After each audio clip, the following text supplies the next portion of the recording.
Hey everybody, how's everybody doing today?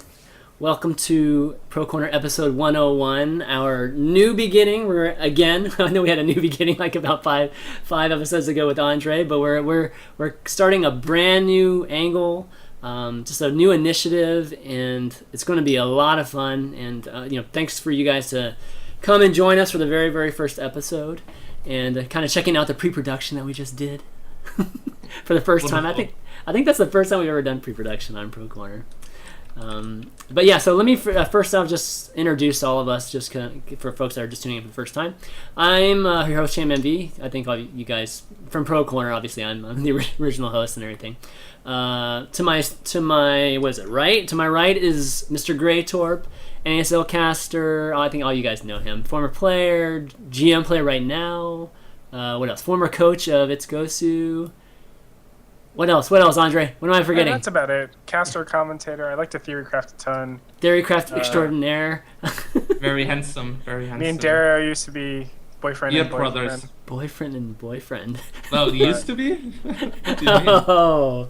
Dario, I've heard about your stories recently. We haven't talked in a very long time. That's true, actually. That makes me very sad. Continuing introductions, we have a new host, folks. This guy you probably don't know, Mr. Robert Yip. He's a sports psychologist and strength coach. Why don't you introduce yourself, Robert? Just because you're going to do yourself justice more so than I will. Not so much. Basically, I'm a sports performance psychologist and strength and conditioning coach. I've been working with Dario and Rhett for a couple of months now, so just helping them with their holistic side of life.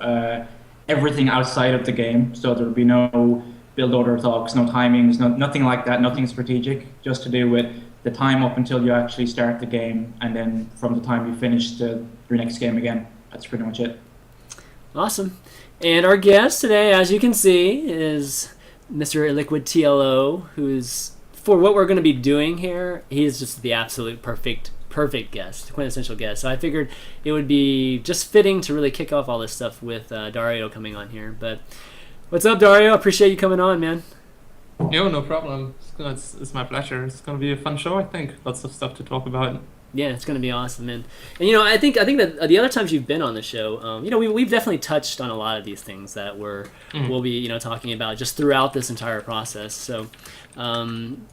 It's going to be really, I think it's just going to be really easy, just kind of our normal discussions that we always have. But, all right, but what are we going to be doing with Pro Corner? If you guys didn't read the TL thread that I posted earlier this week, which was kind of announcing this, what we're doing is we're starting an initiative to really try to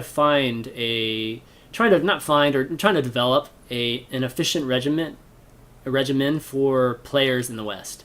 Because there's been a lot of talk about, just kind of what people should be doing, and maybe what the players in Korea are doing at team houses and all that stuff.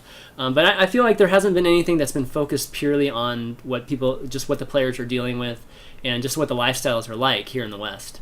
So that's what I kind of went into this with this new kind of angle, with that in mind, and kind of talking about just the previous format of Pro Corner, and those of you who love that format and why we're changing it.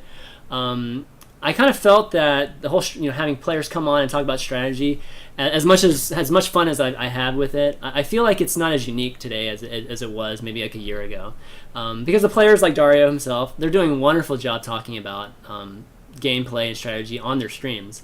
And there are other shows too that are doing the same thing. So I kind of felt like it was just time to make a big change. And I've been had this on my mind for a long time to really talk about training and that sort of thing. So I figured this is the right time to do it. And having Andre as a co-host and knowing Robert now for a few months, it just felt really fitting that this was the right timing for it. So yeah, that's it. So that's what we're going to be doing. And a lot of folks have been asking like, what are we going to be talking about? Are we just going to be talking about a lot of the training type of things that a lot of people always comment on, in the TL threads and stuff. Yeah, we're going to be covering some of that, but we're going to be also covering a lot of the stuff that has to do with just life, lifestyle, and things that have nothing to do with the game, but has to do with structuring, your life in a very efficient manner. So that's what we're going to do. And I kind of want to start by getting all of our mission statements, at least Gretorp and Robert. I kind of really talked about my mission statement here, which is like that. I really want to help the players. I really want to help the players, particularly in the West, just to kind of help catch up. Love the Korean players, but I feel like there's such a huge gap right now when it comes to training and structure and life in general over here that I just felt very very passionate about doing something to help them out. So this is basically what I'm doing, and that's kind of the mission for me. Gretorp, how do you feel on this? Yeah, I obviously I feel the same way. I wouldn't be here if I didn't want to not only help the pro players, but also help the not pro players, the amateur players that are coming up out of this. It's probably 99 out of 100 people have a terrible training regimen because, let's face it, if you haven't thought of your training, you're probably doing it wrong some way or another, or you're probably not doing it as efficient as it could be. And me, being in the scene, obviously, for a very long time and knowing a lot about theory, I'm just trying to get the word out there, help as many people as possible. That's why, when I stream, I do basically coaching. When I come on here, I do all, theory, of course, Pro Corner, now this. Even at NASL, I do the same thing. So, Chanman, I'm basically doing or trying to do the same thing as you, helping out the pro scene, helping out the amateur scene, and, of course, helping out the Western scene. Awesome. Robert, how about you, man? Yeah, basically what Andre said. There's so many people that want to go to a certain place where they have the best infrastructure, the best players to train, and if they can't get there, if they're not the select few who actually have the opportunity to go there, then what do you do from that situation? If you can't go to where is considered perfect environment for training, you have to have, I wouldn't call it something to fall back on, because Andre said 95% of people won't ever have that chance. So you can't just wait for it to happen 5 or 10 years down the line. You can start making it happen now.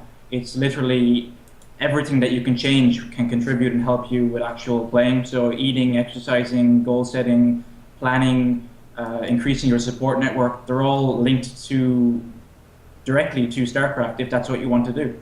And they can help you play better and more efficiently, and it gives you a good chance of staying on a team, getting on a team, or whatever your goals are, really. And Dario, just you coming on here, what do you think of this initiative as a player? Because I've been trying to get opinions from a lot of different players, and honestly, like a lot of different players have different reactions to it. So I kind of wanted to ask you what your thoughts are on this. Well, I guess my main goal is just to teach people first of all, how to live healthier lives with StarCraft 2, but also help the next generation of upcoming players outside of Korea, how we can catch up with the Koreans, and how we can push not only StarCraft 2 but esports to the next level. So we not only can play better, but we also get taken seriously even more in the future than now. So I think there's a lot of stuff we still have to work on. Yeah, definitely. And one thing to clarify too is that Andre kind of pointed out that this framework that we're trying to create or come up with is meant to be flexible enough for anybody. Anybody that has like 1 hour to play, all the way up to anybody who plays full time that has like 10, 12 hours to play. The concepts and the ideas that we'll have should apply to everybody. And as for coming up with a specific regimen, it's not necessarily going to be about that. It's going to be more, again, about this framework that has many, many kind of different facets and ideas to it, and it's up to you as the player to pick, kind of what suits you the best. Because we're not trying to pick like this perfect regimen that we're saying that's going to be perfect for everybody. No, that's not the thing. We're just trying to pick, we're trying to have these kind of ideas that are in this kind of at least structure that you can at least start maybe using or implementing. So the next part is like how are we going to do this with all the episodes? There's so much to talk about, right? And you see bits and pieces here and there, like everybody talking about different things. So structuring I have to say the challenge for trying to organize this and structuring all this has been like kind of the first challenge for me when it comes to organizing the show. And I think what we'll do is I think the framework right now will kind of be broken down into 3 areas. First area being more of a lifestyle, health, and mental, mind type of thing, type of focus. The second focus will be more of a skill, game training, more traditional. It's more of the traditional things that people talk about in regards to this. And then the third thing will be a competitive, just more. It's more focused on the competitive side, the competition, and that type of training. So we'll kind of break it down into those three areas, and each episode will cover maybe one or two things from each of those areas, because I know a lot of people don't really care about certain parts of it, so I wanted to make sure we touch a little bit on every single episode with the guests we have, so Dario today. So I figured let's kick it off with the first area, which is the kind of the lifestyle, health, and mental side of things. And Robert, I think it'd probably be best for you to kind of maybe summarize that, lead us into that. Okay. Well, basically, when people think of the lifestyle for gaming, they would put it down to quantity over quality. It's Flash plays 10 hours a day, 12 hours a day, 14 hours a day, however many it is. He will just play as many games as possible, and a lot of people believe that the more games you play, basically the better you're going to get, regardless of what you're doing. And there's an old saying, it's quite old, but it goes, practice makes permanent. But it's really down to the quality of the practice. So if you're actually engaging in correct actions, correct practice, then you will get better. There's no doubts about that. Oh, your mic cut out. Okay, I guess. Whoops. There's lots of players that will grind out ladder and play a lot of games, but won't get the results that they want because of basically the inefficiency of the practice that they're doing. They're basically going through the motions, they're fulfilling contract obligations, they're just grinding out what they believe is the best thing to do, and it might be a outdated form of training, for example, whereby you feel that if you just do the 50 games or 40 games or 30 games a day, that's it. So you're basically, it's like a marathon, you're running strong, and then by 30, you're pretty much just going to crawl over the line, get 30 games. Oh, your mic's cutting in and out, man. Better. Is this mic cutting out for you guys too? Yeah. Yeah. Okay. Uh-oh. Let me know. Okay, that might turn out to be a problem. What was that? Okay. I might rejoin the call if I can, see if it works. It's working now. It just cuts off for some reason at some points. Maybe a little closer. Maybe it's just some sensitivity issue, or I don't know. Okay, no problem. So yeah, I think that foreigners will just ladder, basically, and that's it. And they pretty much set themselves a goal in their head. I'm going to ladder and get this many games. And then once they get that, they consider their training day to be done. And they tick the box and they move on to the next day. And it's a very, very short-term mentality to have for training. So as much as 50, 60, 70% of training is done outside of the game that you can improve yourself. And then ladder is just really the most inefficient form of training when you want to get better and when you want to compete against Koreans and what they do. So I think that the lifestyle of a foreigner needs to change to actually incorporate more holistic side of things that will help them get better. And I think not just for yourself, but finding a support group, a support network where you can work with people really is important for foreigners, is to not become just one isolated island by themselves, but you have to network with other pros that are hopefully like-minded as well. Yeah. Dario, what do you think of that? Well, obviously I agree with Robert. What? You agree with the guy you work with, really? Yeah, exactly. I mean, he basically taught me a lot of stuff that I kinda already thought of myself, but he's been reinforcing good habits and trying to get rid of bad habits. And even though I think Robert and I made a lot of progress, I'm still extremely far away from ideal practice environment.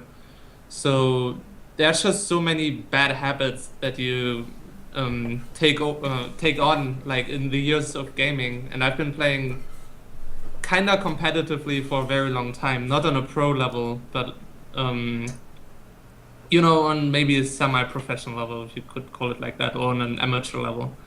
And it takes me a lot of effort nowadays to get rid of all those bad habits and replace them with proper sport mentality. Give us an example of one of those bad habits. Well, I think the life of most programmers is pretty unstructured in general, and a little bit wasteful in a way. You wouldn't have any top athlete in another sport who probably like browses Reddit for like 3 hours. And you know, that's not very uncommon among our ranks. And there's, for me, the hardest part is just to live every day as effectively as I can. And there's still so many hours that I can use that I'm wasting potentially at the moment just because I'm being too lazy. Even though, you know, I really want to become the best, but sometimes I just still slack way too much. And I need to really give it my all if I want to achieve the goal to become the best player ever. I've improved my diet and I'm doing more sports nowadays. But for example, as Robert was saying, I'm still playing way too much ladder games instead of getting, you know, practice partners organized. And I'm doing it more nowadays, much more so than I did just half a year ago before I worked with Robert. But there's still, the quality of my practice isn't as good as it could be because I'm just laddering too much. Right. Yeah, so I mean, I think those are, you know, I think Rob, you did a really good job kind of leading into that. And I kind of wanted to start off by, you know, again, like this being more of an all-encompassing type of thing. I wanted to kind of point out the I guess the concept of really defining what you are being the very, very first step. Like, you have to be honest with yourself, and you have to be like completely clear as to like what you are in terms of a player. You know, like, are you a casual player? Are you a player like me who just, you know, I just play games to kind of blow off steam, you know, and that, you know, that's what I do, just have fun? Or are you a college student that, you know, is part-timing it? You only, you know, can only play maybe 3 or 4 hours a day? Or are you somebody that has a job that has, you know, it's kind of in the same kind of boat as a college student, but instead of school, it's a job? Or, you know, are you a full-time person that's playing employee, you know, that's, you know, playing like 10, 12 hours a day? It's really, really important to have that established in your mind and for yourself, because you can't start anywhere else until you completely have that clear. And because once you have that, you can start getting into prioritization, right? Like how much time you have, then you can start, you know, figuring out, you know, how you prioritize things in general. And just to kind of give you an example of that, what I mean by that is, let's just say somebody goes to college right now, right? And they're you know, they're kind of in the StarCraft 2 pro scene, but they're going to college. Just like somebody like Suppy, right? And so somebody like Suppy, I mean, he has to like decide what his priorities are. Is school actually his number one priority, or is playing his number one priority and school his number two priority? Just because it's a number two priority doesn't mean that you just stop doing it altogether. You know, like some people think it's either all or nothing, and that's not really the choices. The choices, you know, the real choices, especially here in the West, are, you know, there's a lot of different ones, right? There's a lot of different permutations. And so, you know, figuring out that is really important. Well, you know, which is more important to your life and what you're trying to eventually accomplish, right? And so, you know, it kind of, it's different for every example that I mentioned there. And I kind of wanted to ask you, Dario, you know, you obviously being our guest and, you know, really, you know, kind of adopting a lot of these things. What does your priority list look like exactly right now, as a pro player, full-time player?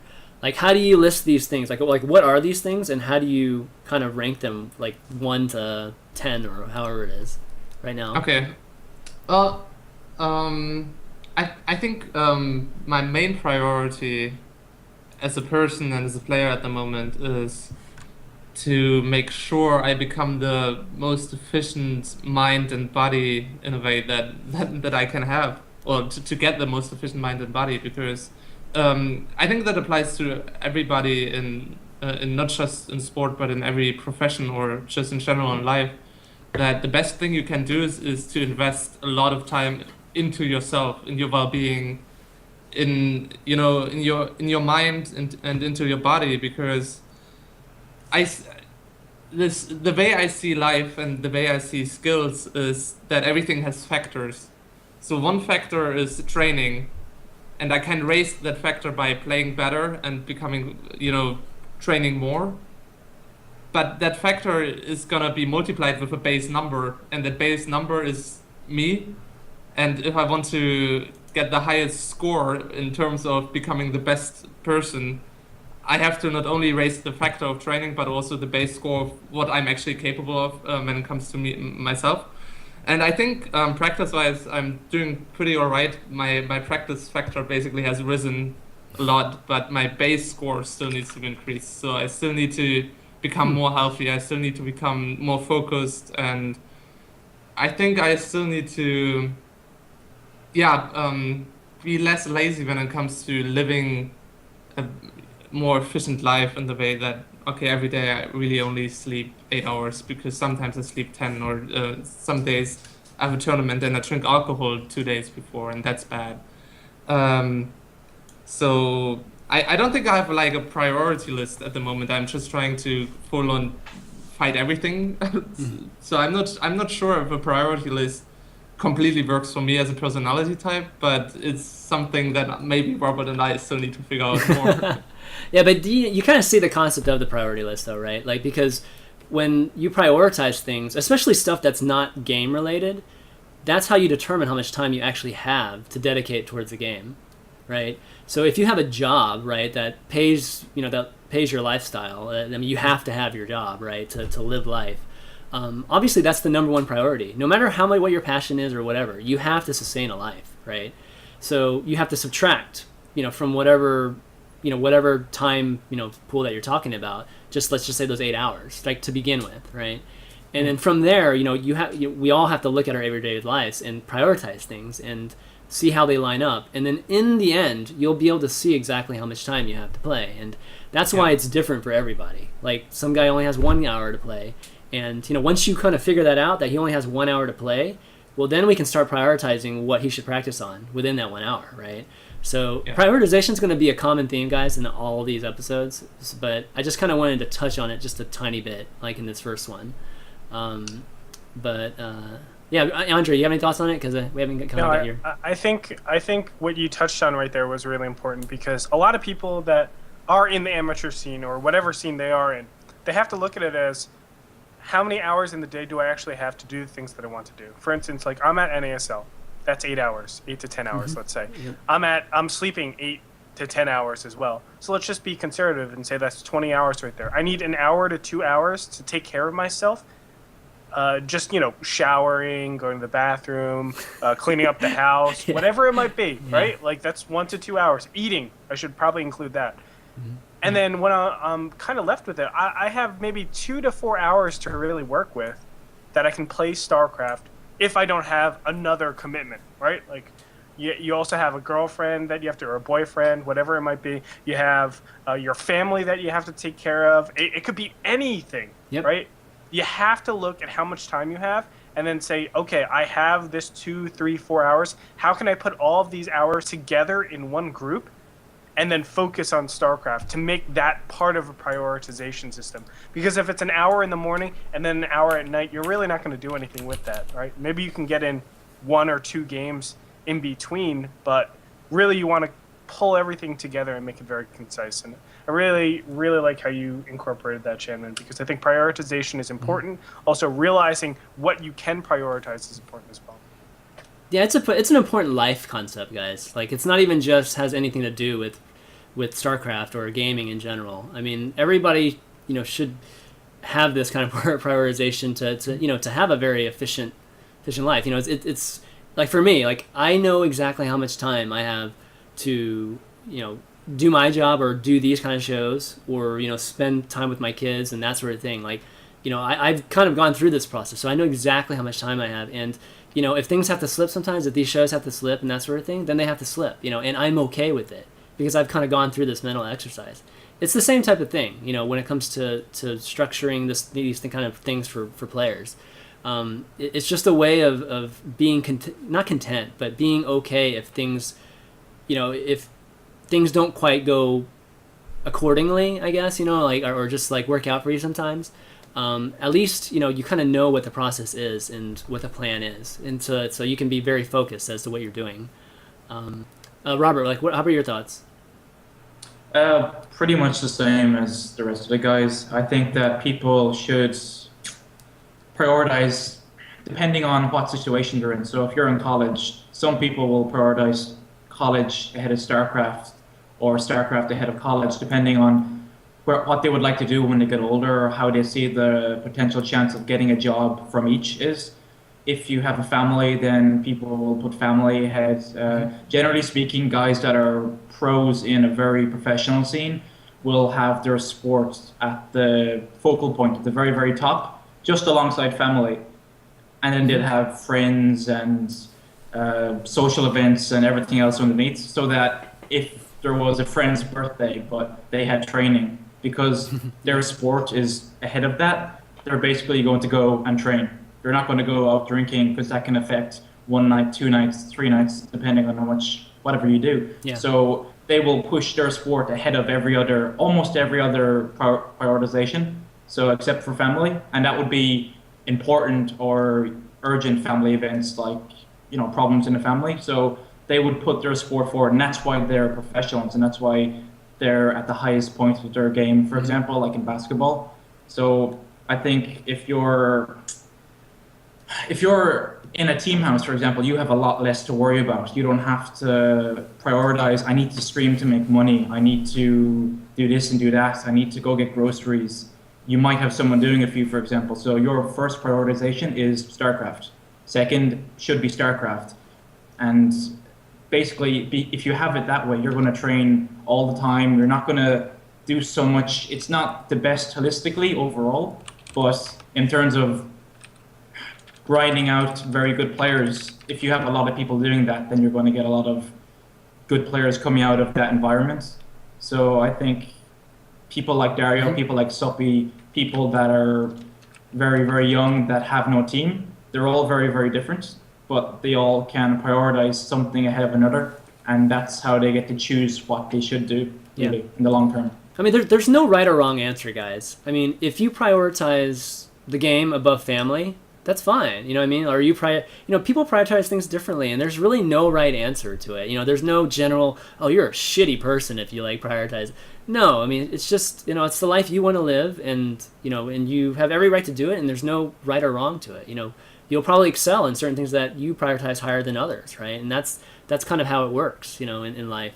And so there shouldn't be any like negative connotations for necessary for people, like, you know, like you said, basketball is a good example. These athletes, you know, it's their job, and a lot of times they have to play games while, you know, there's something going on, even family-wise, right? But they still have to do it. You know, there's nothing against them. That's just how their life is, right? So, let's see. Trying to see what the next point we should go into is. I think that was pretty good discussion. Pretty good stuff. Let's kind of transition over to the next area, which is the kind of games and skills training. So we're going more towards the traditional type of thinking of you know, training and that sort of thing. And a lot of people have talked about different things, anywhere from mechanics to just everything. But, you know, again, we want to get into fine details. So, Andre, why don't you kick us off a little bit? I kind of had the topic down as scenario and situation training. Why don't you kind of summarize that, and then we'll get Dario's kind of opinion. Okay, on well, this. realistically, like, I think me and you, Chris, we're talking one day, and we're like, oh, it would be great to have every single situation mapped out in some sort of replay. And I feel like this is something that's really, really cool to have, but very, very hard to do. And I feel like one day, sooner or later, Chris, we're going to have to get the community together to really, really hash this out, because I think it's so important. Let's say I'm training against a 4-gate or an Immortal Sentry all-in, or, you know, a 9-minute, 30-second, you know, Hellbat plus Marine Marauder drop. There's so many things that we need to prepare for, and there's so many efficient ways to actually do that. Of course, the first, like, 5 minutes are going to be very redundant for a lot of players. And I feel like we, as a community, can get together and pool replays that are, you know, perfect for both players in the situations, and anybody could just grab them and play them out with a friend, and you can do resume from replay and have very, very efficient training. And I want to ask Dario real quick, do you, not only you, but I guess all of Team Liquid, have any resemblance of this, or do you personally have any like replays that you go to and then you always resume from replay? Because I know you've used the feature before. I've seen like replays of you on day 9 stuff doing resume from replay, but do you actually do this, I guess, over and over and over again? I wish I did, but the problem I'm encountering is that most people don't think it's the best way to train. So I did a couple of games and the other guy just didn't want to use it. But also because there's an issue, and that here's Blizzard to blame. If you're a guy, especially a Zerg player, and you use base cam, so if you hit the backspace or space, like I use space for it, so basically you switch between hatchery just by hitting the space bar. Yeah. It's not centered anymore. If you use resume from replay, it just messes up a little bit. And then when you hit space, all your hatches are not in the center of the screen, but you know, just it's slightly a little up, bit. right? Yeah, it's slightly Yeah. up. And I was trying to train with Snoot like that, but he said like it's impossible for him to train like that because it's just he's so used to just spamming the inject button on like the middle of the screen that if he has to play with the resume from replay, he just misses the hatchery. So I'm pretty sure I could play with Snoot and use the feature because he's also very, open to using stuff like that. But then it's very annoying if it's just not working properly. Sure. So you okay, I mean that's definitely annoying. I mean they need to fix that. But you mentioned that a lot of players just don't like to use it. Like talk to us a little bit about that a bit more because I know for a fact that I know players too that are exactly like that, and that drives me crazy.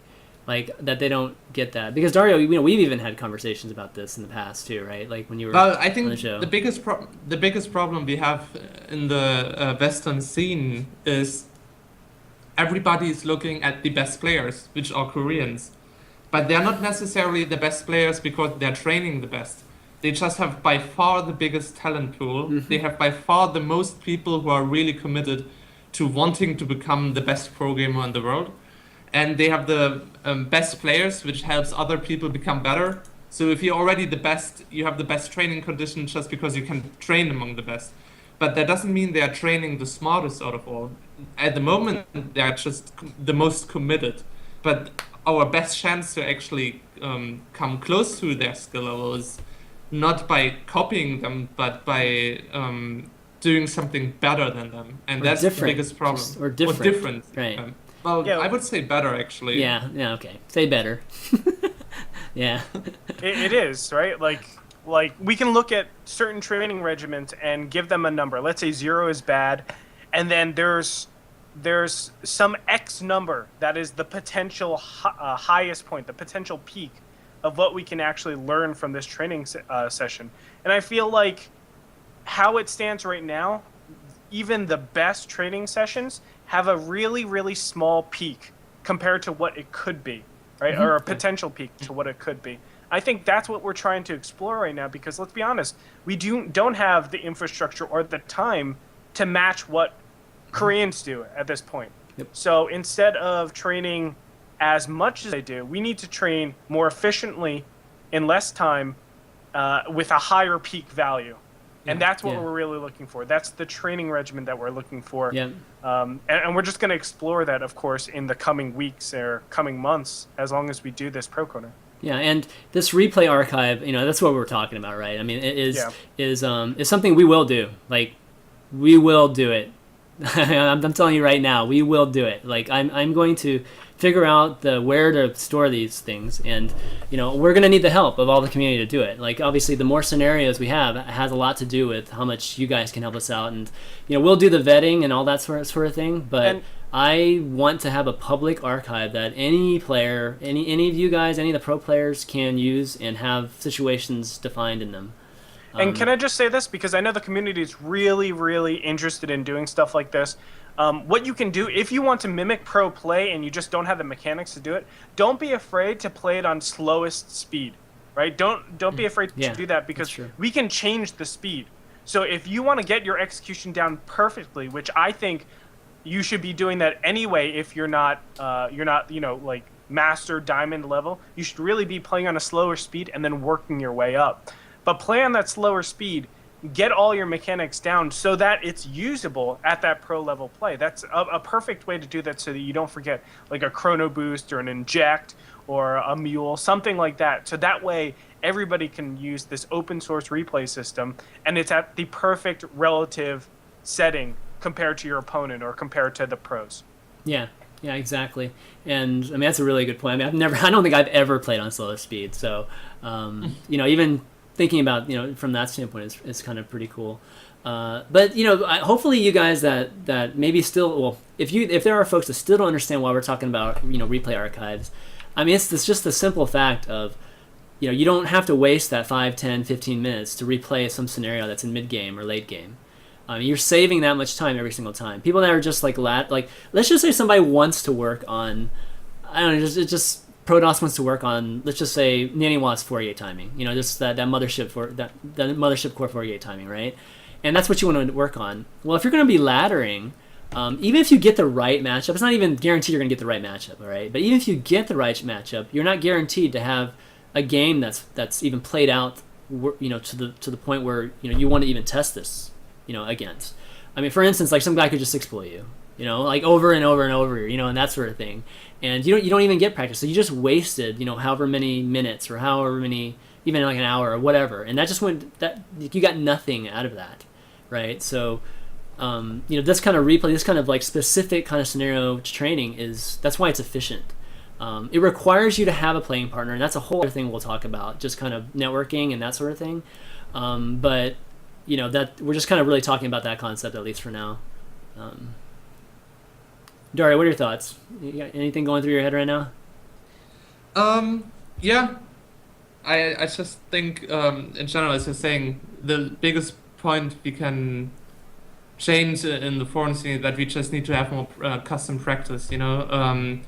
That's what the Koreans are doing all the time, and most of them are not streaming as much, which is a little bit of an advantage to them, because they have a different mentality. I think most of us in the West really try to make a living that is, respectable in a way. Like, we don't want to have to live with 10 other people in a pro house because we want to be able to afford our own apartment. So it's a little bit of a luxury problem, but you can't force somebody to like say, okay, if you want to become the best player, you need to like live like Koreans. Like, they would be much happier. I would love for them to be able to like have more money. It's actually annoying me a little bit, sidetracking here, but okay. People have been complaining a lot lately that Koreans have it so good, especially because of the WCS and A and stuff, and the Korean are being treated with favoritism. But those guys are just sacrificing much more than they should have to, in my opinion. And I think that's why we have so many committed people, though, because they are not making a living unless they are the best of the best, right?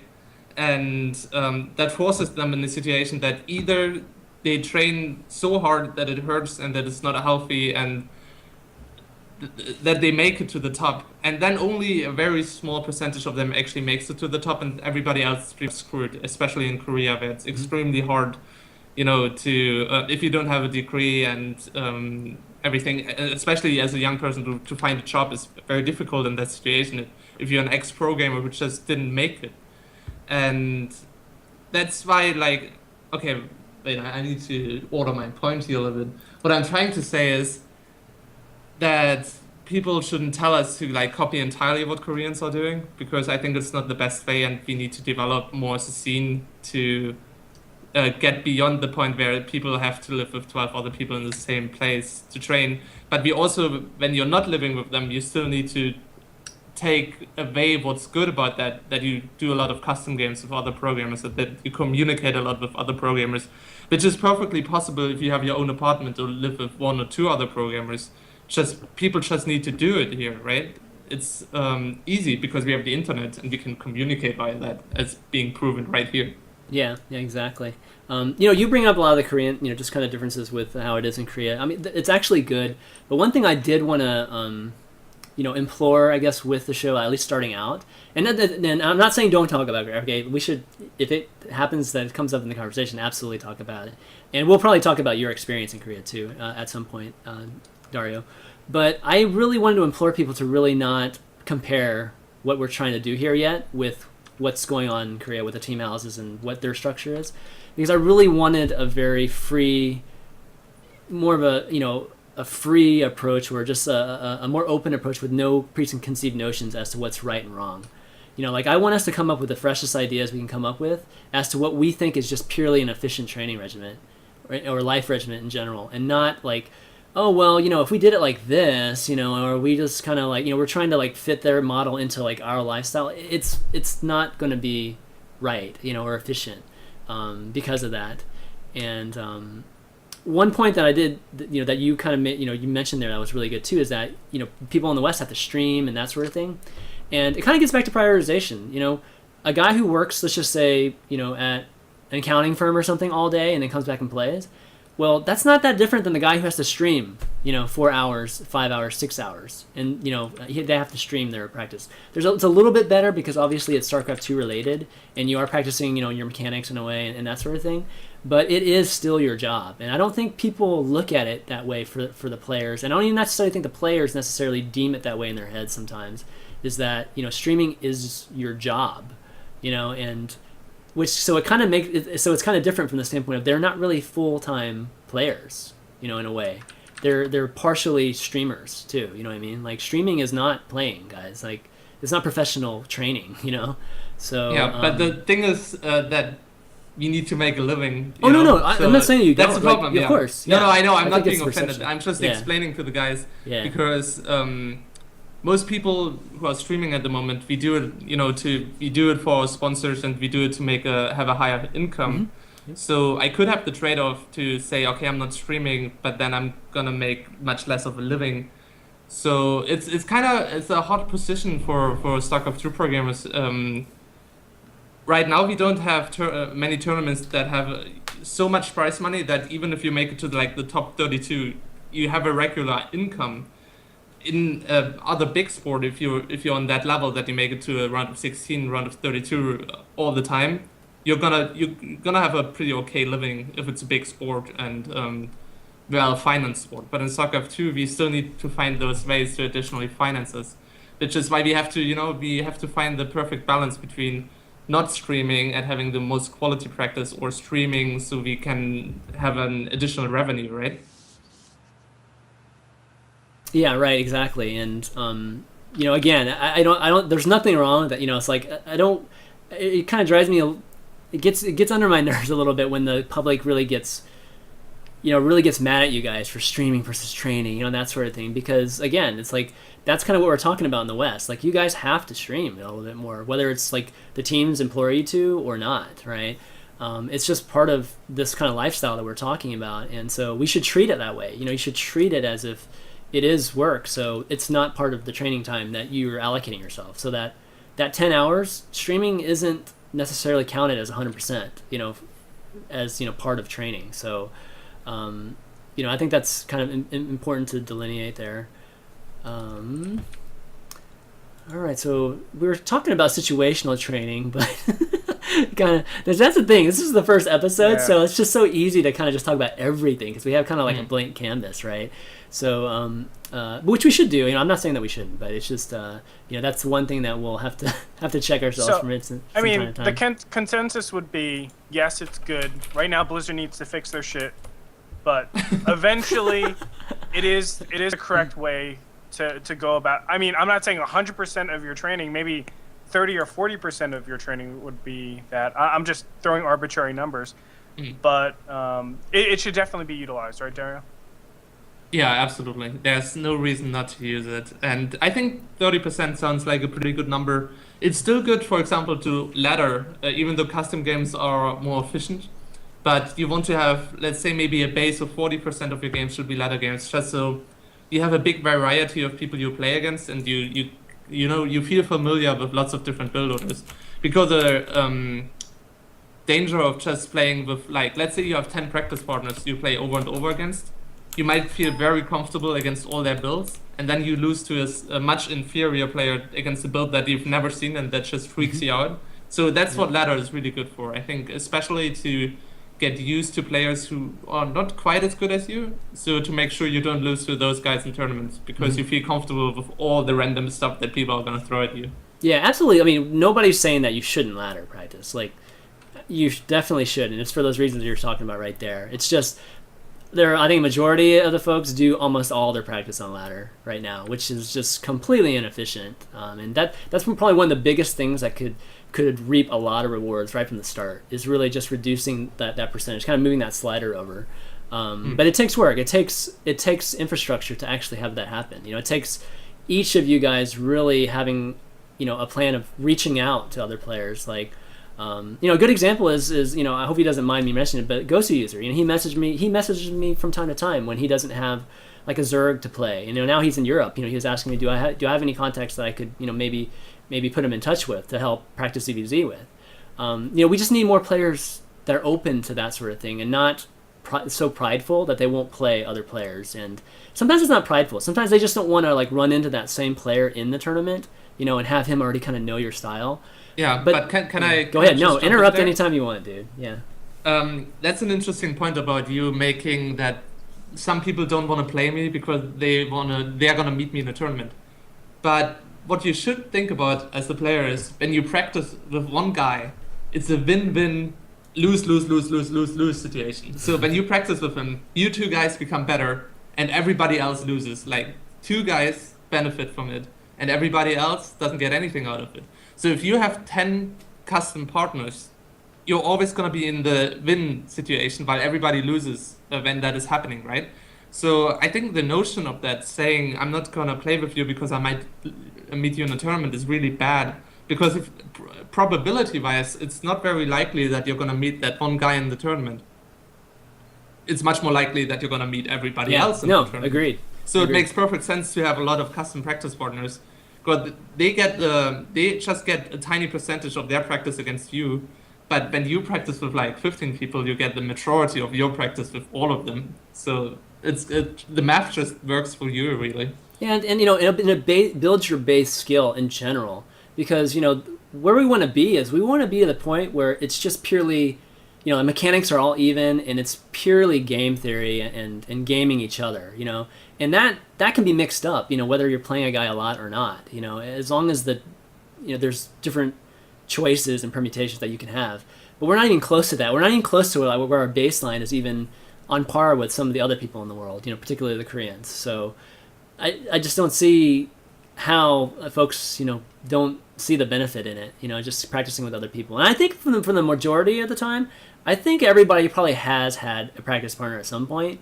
It's just only having one or two isn't enough. You need a wider range of practice partners, because they can push different parts, maybe different weaknesses you have, right, and that sort of thing. Okay, so that's scenario training. So I had another kind of cool topic here to talk about. I kind of call it growth versus competing, and being in these kind of different stages when it comes to being a player that's trying to improve, like kind of the improving stage. And what I mean by growth is, to kind of like give it an analogy, it would be something like a different sport, like maybe golf. Tiger Woods. Let's just say Tiger Woods and a golfer. A golfer goes through times where he changes his swing, or he changes his coach, and he usually changes his swing to make something more efficient. And when he goes through that phase, right, somebody as prominent as Tiger Woods, he has sponsorships he has to deal with, and so he has to attend all these tournaments. He has to play in competitions, even when he's like not in top form, right? But he still has to go to these things because he's obligated to do it. And that's kind of analogous to a game, a pro StarCraft 2 player also. But while he's doing that, I think in his head, like when he's giving interviews, he always says that, hey, we're still working on this. And, people ask him why he's not winning. Well, we're still working on this. And I'm still trying to get this right and hone this and trying to build, basically my skill. And what I'm trying to point out with this topic is really that I feel like there are stages where, from an expectation level for a player in themselves, not necessarily external expectations, they should go through phases where they understand that, hey, I'm working on just improving, my baseline. A good example of StarCraft would be like if you didn't use the single hotkey for a queen for a long time because of the old Brood War habits, and kind of making that change, right? I think we've all gone through that. That's played Zerg. A lot of people didn't make that change for a long time, right? Because they were just still trying to reap, they were trying to stay in that comfort level, right? And try to be in that kind of competing mode, which is kind of reap as many rewards as you can with, your current skill level. So growth is all about changing that, doing something more efficient, and learning that kind of learning or learning curve process. And then once you reach that certain stage, I think it's important to flip over to competing, because there's different it's inefficient to work on both at the same time, in my opinion. You can still compete. It's not like saying like, oh, you're just not like trying to win when you go to tournaments. You're still trying to win. It's just you're putting yourself still in that uncomfortable situation, because in the end it's gonna reap faster rewards for you, and more rewards in the end. What do you think of that, Gretorp? Well, I think I always have this, I guess, different system of everything. I always see everything as growth, and that's why I'm very open with a lot of the things when I'm training personally. I feel like until you actually get at that super top tier level, which is probably like GSL level, GSL level. WCSKR, dude. Or I'm sorry. Wow. I'm an asshole. I'm just kidding. No, but seriously, like until you get to that top, not even WCS. Well, WCSNA is pretty Korean heavy. Okay. Until you get into that top level, you shouldn't really be thinking about that cutthroat way of hiding everything. And I'm not saying you shouldn't hide stuff, but you shouldn't worry about it as much, because I think just the sheer amount of practice and the way that you can train yourself to just be a better player than the majority of players, and even not losing to inferior players, is going to be enough. Like, you can separate yourself well enough. A perfect example of that, I think, is Stefano. And now, his training methods are pretty questionable, but hearing him talk, he was at the NASL studios for about a week. He's always been at the NASL studios, like in season 4 he was there too. And hearing him talk about the game, always finding out that he's theory crafting all the time, he's able to separate himself, even though he's very open with a lot of the stuff that he talks about.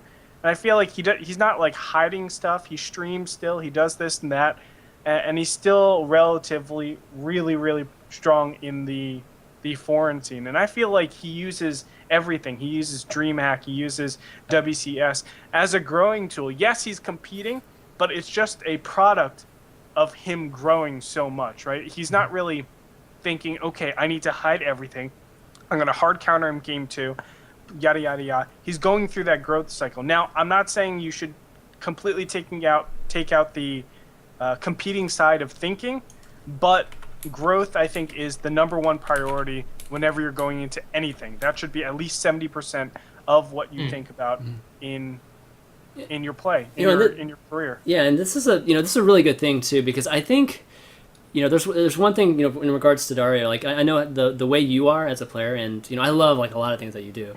And one of the things that I've always wondered is you always have this never-ending goal of reaching this kind of perfect way of playing, right? Like you've always been that type, and you've always kind of had this kind of growth feel to, I feel like, to how you train.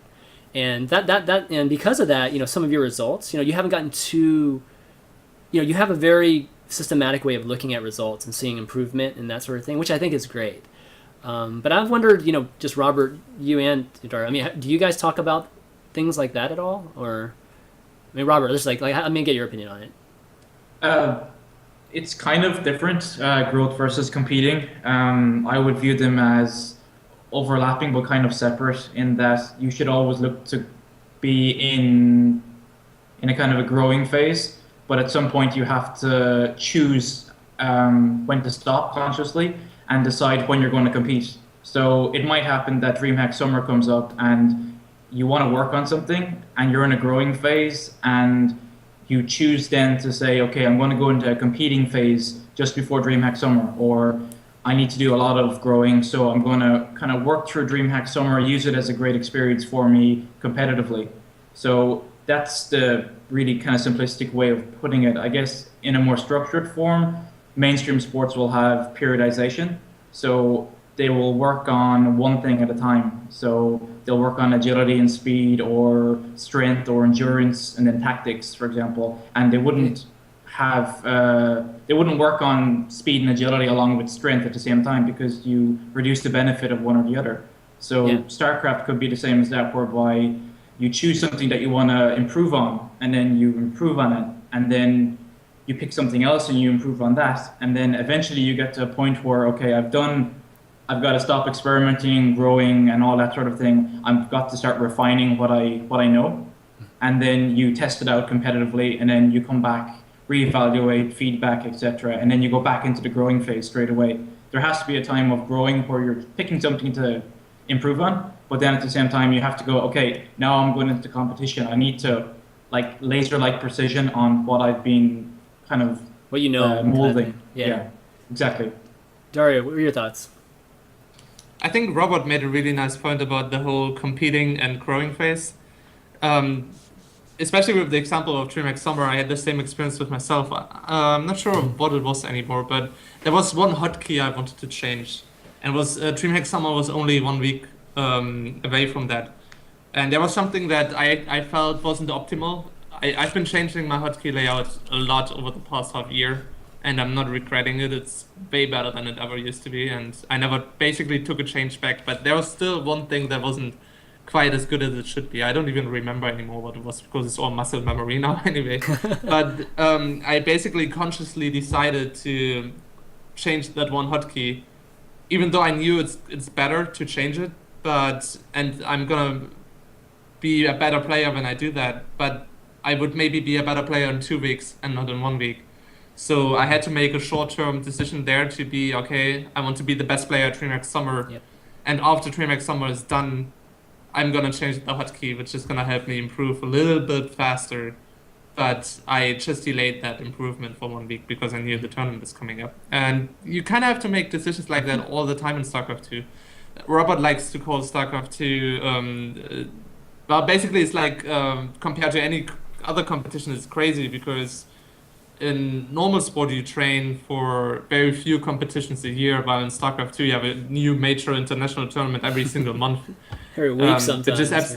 Yeah, sometimes you go to 3 tournaments in 1 month, which is absolutely insane. So we have to kind of transfer what people do in normal sport into like time lapse and do everything much faster than a normal sport, which is a little bit strange because, well, as I was saying, 1 week before DreamHack, I make a discovery, but then I can't change it. But 1 week is nothing in normal sport, but in 1 week in StarCraft 2 is a long time, and losing 1 week of fast improvement can be kind of crucial. Yeah, no, it makes sense. And one thing about other sports that are different than StarCraft, where the StarCraft players have to deal with a much tougher situation, like you're saying, like where things just have to happen in a shorter period, is that the other sports, they all have off season.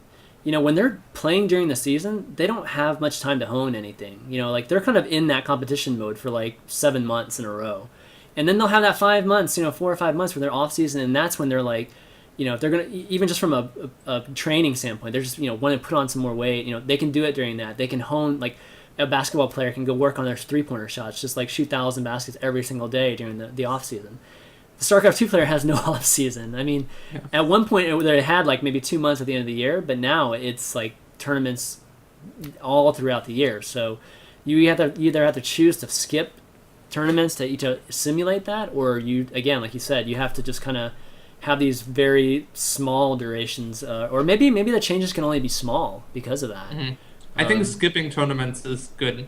You should kind of make your own off season. You should say, let's say, for example, January to February, there isn't that many big tournaments. So it's almost like an off season at the beginning of a year. It's always a little bit slower, but then I hated winter so much that the home story was during that, and yeah, it was during that, but still, like compared to, let's say, late summer or before Christmas, that's when stuff becomes really crazy. But even if it always would be crazy, you should take like 2 months a year that you say, okay, I'm not gonna go to any tournament, and just practice and focus on improving, and maybe take actually 1 week off that you don't play StarCraft 2 at all. Yeah. And the community should understand that too, guys. Like that, I know that the viewers, I just want to make sure you understand that when players skip tournaments like that, it's because of things like this, where they need time to work on things. They can't be at every tournament. I remember Stefano during November where he was at some place like 4 or 5 straight weeks. Like I think he had a tournament like seriously 4 or 5 straight weekends, and he said that he hasn't practiced in 4 or 5 weeks because he's just constantly in play mode, in competing mode. So players need to have that time where they can actually build up, because it can only go so far. An example of this, like this is going to be the last example, and then we'll take a quick break. But I kind of want to bring up just the whole end of Wings of Liberty, where you had Zergs that were, really, I don't want to say abusing, but using the Broodlord Infestor, that type of composition in every single game, right? And really, playing to that, because the metagame kind of played that way. There were some players that just refused to kind of do that because they just kind of could see kind of the future or in Heart of the Swarm, so they just wouldn't be focused just on doing that. But there were other players that just did do that, and they had a lot of gain from it. They would either win tournaments or they would gain notoriety, because of certain wins over big players. What are y'all's opinion on that, just that whole situation when it comes to growth and competing, and what is your opinion on what the right move was for the players at that point? I'll start with you, Gretorp. What's the right move for the players? Yeah, do you think it was the right move for players to just really, really play into what was the successful type of metagame for Wings of Liberty, knowing that it was going to change soon? See, like, I don't think the players can do anything about it. I don't think they are just doing what the position calls them to do, right? Mm-hmm. Like, in the end of Wings of Liberty, if you're not doing Broodlord Infestor, you're probably in negative expected value. Like, you're probably not looking too good, just because everything else, like Ultras weren't good in PvZ, right? Or I shouldn't say they weren't good. They're very situational. You can't stick on Roaches. You can't go Roach Hydra. You have to use the Infestor, and then Broodlords are going to take care of the most of the ground. So I really feel like players aren't to blame for that. You have to really focus, when you're talking about that, you have to focus on how the game was built. And I hate to bring this up because I'm not trying to be Blizzard bashing, but it is. I mean, it is the fault of the maker or the balancer when you have such a stale game for that long. The players just have to play it out that way. I mean, it's very hard to be innovative, especially with Wings of Liberty being so explored. You can't blame it on the players. You can't blame. Nobody's blaming anybody. It's really just it's really just the decision there. Like what it is. That's what we're just evaluating. Yeah. Dario, what do you think? Yeah. Well, the thing is, I completely agree with Gretorp. The thing is, I kind of try to avoid Broodlords, but in the end, I was just playing Broodlords myself because you couldn't do anything else, and you could have, try to just think, okay, maybe next year I'm not gonna have to do that anymore. But first of all, you don't know in which direction the game is going. So if you're really unlucky, it's just another year of Fruitlord Infestor, and then you're okay. Well, I guess I'm not gonna be winning any tournament this year, and hope for next year. But you just have to play what's best at the current state. There's, of course, at the moment, Heart of the Swarm is in a very flexible kind of state when it comes to build orders and stuff, and everybody's just still trying to find the game. But in the end of a figured out game, which has been around for like 2 or 3 years, and people have been playing professionally, it would be stupid not to play the ideal unit composition, ideal build orders. Of course, you can always try other stuff and mix it in, and it wasn't like every single game was Broodlord Infestor. But in the end, you should just try to play whatever gives you the most wins, and nothing else matters. Getting the most wins is the only thing that matters. So in that time, and I agree with you, Andre, that it is the fault of the balance, just the game, right? How it's balanced. Do you think the players were growing at all during that game? During that time? I don't. Okay. That's the big problem. I mean, I think a lot of pro players would agree that. There's a certain skill of getting to the Broodlord Infestor, but once you're at that Broodlord Infestor, things just slow down completely, right? Your multitasking is going to go down just because there's less stuff to do. And I think that's really, really hurting, I think, the very top level of play. And that's where I think a lot of people got complacent as well. And rightfully so. I mean, it's very easy to be complacent at that point in time. Mm-hmm. One thing I do want to mention right now is there are abusive styles now in Heart of the Swarm, and I know it's a little bit different than Wings of Liberty, but I'll just say Void Rays, right? Like, that is a style in PvZ where people just mass like crazy, and yes, there's been ways to kind of approach it but it's been very, very difficult, at least in the games that I've seen. You know, I've been watching a lot of games here and there, and I've seen very abusive styles coming out from Void Rays with PvZ. And I feel like that route, if I were playing Heart of the Swarm right now, full-time competitively, I wouldn't try to base my play around Void Rays. That's something that's a lot different than playing at the end of Wings of Liberty. You know, I'm going to try to look beyond that, something a little bit harder, because I'm kind of anticipating, because Void Rays are so freaking powerful, it makes, you know, a whole set of units, which are the Corruptors, useless or a lot worse in play. I'm going to look to play a little bit around that, just so that I can be prepared to be a step ahead. More, right, more than likely a balance change against Void Rays. Robert, what are your thoughts on it as a, you know, kind of coach? I shouldn't really talk about, let's say. Yeah, that's right. That's true balance. That said, I feel that a lot of players would have played Wings of Liberty would have done quite well or middling or quite poorly, and a lot of the middling guys and poorly guys would have come up to this artificial junction in their career where they kind of would say, well, HOTS is coming out soon, so I'm just going to wait for HOTS. And hopefully it'll click. I'll play well. I'll win tournaments. I'll adjust. But you didn't do it in Wings of Liberty. You couldn't adjust to the style and whatever. Maybe because you weren't playing efficiently or you didn't have the motivation. And then everyone comes into Heart of the Swarm and has renewed motivation. And this is going to be my game. I'm going to play really well, and I'm going to adapt new styles. And eventually, because of what they were doing during Wings of Liberty outside of the game, their actual play in the game probably didn't go as well as it could have or as well as they expected. So going back to the growth versus competition, I feel like that was an artificial juncture whereby people just kind of presumed that, well, I'm going to just grow now after HOTS comes out, whereas they weren't doing it before. So it didn't really help them as much as they thought it would in their mind. Yeah, that's a good point. Okay, guys, why don't we take a quick break? We'll come back. We'll maybe just touch a tiny bit on the last area, and then we'll start taking some calls. But, yeah, so we'll see you guys in just a second.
All right, guys, we're back. Hopefully, you guys enjoyed a little break there. I think that might be the first break we've ever taken on Pro Corner, so it's good to introduce the break here too. But okay, so let's just touch a little bit on competitive training, kind of our third area, and we'll start taking questions. Not questions. I am so used to saying questions. We'll take calls from you guys, and have you guys kind of contribute to this discussion too. And that's kind of when I'll bring out the document, and that's where I'll start taking some notes and hopefully get some great ideas from you guys that we can incorporate into this whole regimen and maybe future episodes discussions too. So competitive training. Robert, why don't you talk a little bit about that and about simulating the competitive environment? Okay. Basically, it's quite important for any sport because you want to be able to train in a way that it simulates what you're going to see in an actual tournament. So you'll have people that will acclimatize to different countries. They'll if it's cold weather or hot weather, for example, if it's going to be raining, the type of food, etc. So StarCraft 2 pros and pro gamers in general can change their lifestyle at home to simulate what they're going to do. So if they're going to be sitting in a tournament in Sweden all day and the food there isn't so great, for example, they're going to find themselves grazing. And what you don't want is, let's say, sugar levels to get really, really high, really, really low. That's kind of going into diet. But generally speaking, you have to train your mind and your body to be used to what might come up at a tournament. So bad tables, bad chairs, bad food, all that sort of thing that might happen at a tournament can affect you going into your games. Like if you're really, really hungry or have to go to the toilet, you might have to think, okay, well, I need to finish this early, and then your patience goes out the window, for example. So it can affect your decision making as well. Dario has in his routine, he has a blog posted, and he has let's say a day where he'll do endurance training. He'll like ladder or play for a lot of hours in a row, because that'll simulate what he's going to be doing, and he'll graze on snacks and berries and all that sort of thing. So that's really, really good situation training, for example. Dara, do you train not going to the bathroom? Well, actually I do. Really? Sometimes, Oh, man. like sometimes The secrets. Sometimes I think like, okay, I really want to go to the toilet, but then I am like, okay, let's play 2 more games, because that might happen to you in a tournament. Mm-hmm. But actually, your bodily functions to like, you need to take care of them in tournaments, and like lots of players are probably not doing that properly. And like I go to the toilet like 20 times at a tournament. Well, not 20 times, but I go to the toilet all the time. Because you have you can't focus if you have to pee or do something else, and that's why it's good. Like before a match, I just tell the admin I need 5 minutes, and then they have to wait for me. Because if the stream is delayed, I might be on the toilet, guys. So now we know, guys. If we have some delay between matches, it's because Dara's going to the bathroom, guys. Yeah. No, I agree with that. I mean, it kind of reminds me of when Day 9, in one of his dailies was talking about how he used to train by turning off the air conditioner, and simulating either a really hot environment or a super cold environment, and doing that sort of things, and kind of training in that type of those difficult environments to see if he could still focus and that sort of thing. I was just curious to see if people actually do it. It's important as well to train the little things that are, as long as they're in your control. So if you're training at home and you're going to play in a tournament, let's say, and you're going to be wearing shorts and a short sleeve top, then you train in the same attire. You don't want to train in a hoodie or a long sleeve top or baggy trousers or rollerblades or whatever you're going to train at home. You want to simulate exactly, because it's up to you. Unless you lose your luggage, you can train in whenever you want. So it goes the same for the eating and the drinking. You don't want to be at home, just having nothing but Red Bull, because you can bring water to the event. You're going to be drinking water. You also have a little bit of, let's say, fruit or chocolate or like a small energy drink just in case you need a pick-me-up. But generally speaking, all of that is in your control. And I see too many players that their diet is so bad at tournaments, and that's completely within the scope of their own control, and yet they don't do anything about it. Okay, so tell me what goes in your luggage, Dario? Like when we're talking about this kind of stuff, do you actually bring like a good amount of snacks and drinks like that, or? Well, what I'm doing now is drinks. It's like problematic because of plane and stuff, Yeah, which is very of annoying. course. But what I can always bring, and what I always do now, is I always bring nuts, and I always bring some like gummy bears. Just gummy bears obviously not very healthy, but they are good. They supply you with sugar in between matches, which is useful. And I think I can afford to eat some gummy bears at tournaments from time to time, because otherwise my diet isn't that horrible. But yeah, and what Robert was also saying, unless you lose your luggage, which is completely in your control too, because I always put my jersey and my trousers that I play in, and like one set of clothing that I play in, I always put in my hand luggage, in my Yeah. carry-on luggage, so I don't have the risk of losing it. Just as well as I put my keyboard and mouse and all my gear in my carry-on as well, because if you lose it, which happened to a lot of players, it might lose you the tournament because they're not feeling comfortable. Yeah, that's happened at least a handful of times this last year. I mean, I think we can all attest to that. Okay, anything else, guys? I mean, any of you guys have any points on? I guess that's that part of competition training, just really simulating that type of environment. Because if not, we'll just go into call-ins. Okay, Yeah, well, let's do that. Let's do call-ins, guys. Again, guys, if you want to call in and kind of join in this discussion, go ahead and add me on Skype, and I'll kind of pull you into this call. Actually, I'm not sure I set up the overlay for this, so I might have to readjust it once we do this. Okay, so we got a few people already here. Let me pull them on here.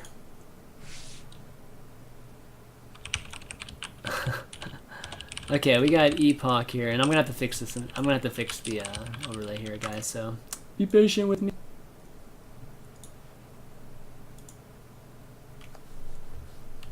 Epoch Accentrus. How's it going? Epoch, hey, how's it going, man? Very good. Welcome to Pro Corner. You got an idea or anything you think would be awesome to talk about? Well, yeah, I was just wondering what would be the best way to sort of manage my time now. I know you were saying basically the practice partners were a good thing to be using and it would help out in a way and it's the most efficient practice. Yeah. But in saying that, at low leagues now, I'm only a diamond league zerg. Would it be better off for me just to be laddering out, or would it be better off for me to be practicing with higher players or lower players? Okay, who wants to take it?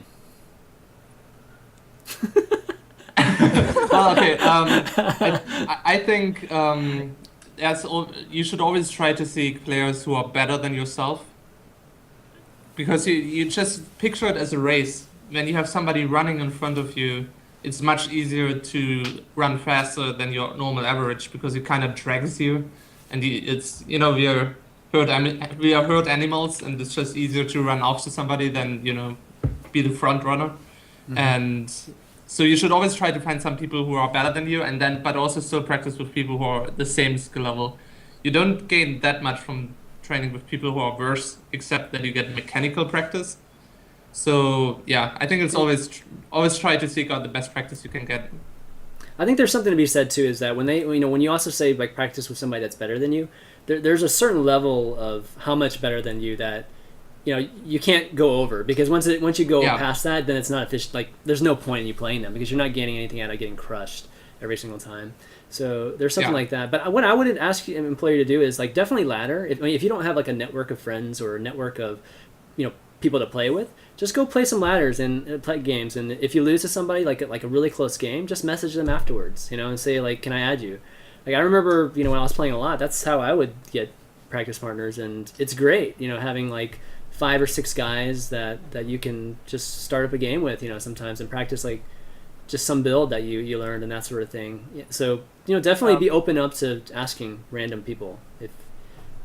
And another thing is, don't be dismissive about your losses, even though you know what you lost to. For instance, like if I lose to a 4-gate, I can go back in the replay and just be like, oh, I should have made a bunker. Like, don't make it like that. You have to realize, like, okay, if I do have to make a bunker, what do I need inside of it? What time do I start the bunker? Like, you have to kind of backtrack everything just a little bit so that you get it down in your head. Because if you just say, oh, I need to make a bunker, there's going to be a lot of inefficiency. Sometimes you make it too early, sometimes you make it too late. And then you don't want to be in this guess and check area where you're constantly just having 4 gates, 4 gates, 4 gates, and then you die or you over defend against them. Like, look back at it, and you know, bunker takes 45 seconds, subtract the time, make it at the right time, and then go from there. Like, you have to kind of use single player and the replays to your advantage in your games so that you can kind of curtail your builds to fit the desired mold that you want it to. So when saying that, then should I be looking at the replays of the games I lose and also the games I win to see what I've done well and what I've done badly? Correct. Yeah, I would really implore you to look at the replays, not only see where you lose, but how you lose, that kind of thing. Like, normally you lose a lot earlier on than the GG or even the final battle. I would say go back into the replays and use single player to the best of your abilities. Like, if you feel like your build is a big problem, go into it and say, well, I know there's a 12-minute attack timing coming in with Hydra speed and Hydra range. I want at least one Colossus to deal with that. When do I have to start it? And you work backwards and you realize my robotics bay or my robotics facility has to start at 9 minutes. My robotics bay starts at 10, and then I start my Colossus at 11 minutes. That way it comes out at 12 minutes. That's the kind of thought process we want to get to. And you don't want to be dismissive and just say, oh, I just make a Colossus and this kid's dead. That's such a stupid build from him. Like, that's not the mindset you want to be in. You want to look into it and really hone all your skills when you're trying to learn the game. Okay. Right. Thanks, guys.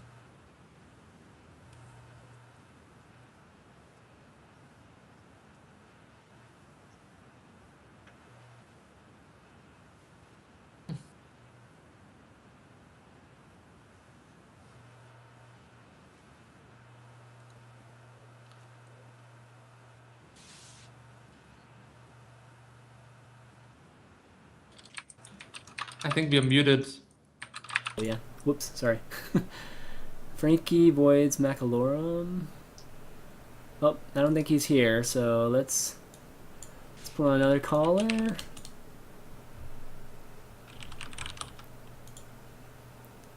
Lude. Alright, I see you guys starting to add me here. It's good stuff. We're gonna have a lot of folks calling in. And again, guys, if you have ideas or anything like that you wanna talk about with us, go ahead and call in. Hello. Lude, hey, what's going on, man? Hello. I'm just fine, thank you.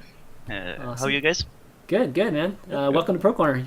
You got any ideas or anything you want to talk about?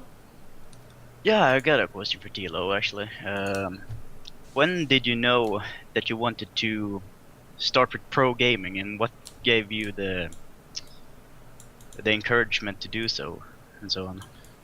Well, the idea that I want to be a programmer has been with me for a very long time. It was my first gaming event when I was 12 years. The first time I met Nazgul actually is a long story. Anyway, it was my first gaming event and I was 12 years old, and it was just, a very amazing experience for me to see that people, are playing on a stage and people cheer for people playing video games, because I was always playing video games all my life, and it was a nice revelation for me that, maybe I can make that to something.